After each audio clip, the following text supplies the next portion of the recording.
Hey, how's it going? It's Ryan with Gnome Hammer Forge. So this is a very basic, low-end 2x72 belt grinder. I've got just the basic chassis, a 2 horsepower Harbor Freight single-phase motor. Nothing fancy about it. I got my 14-inch contact wheel on it from Brodbeck.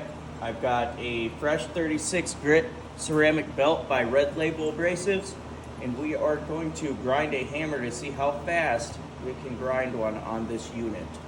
So let's get after it.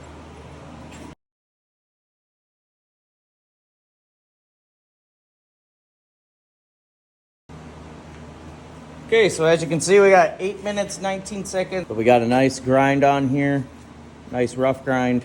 Okay, now here we are at the Brodbeck Ironworks 2x72. Got my 14-inch contact wheel on here again. A 36 grit belt by Red Label Abrasives. BFD on this one, 3-phase motor.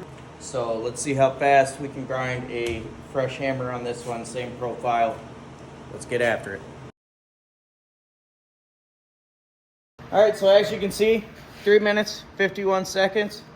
So that is the difference you get when you buy a Brodbeck Ironworks 2x72 grinder.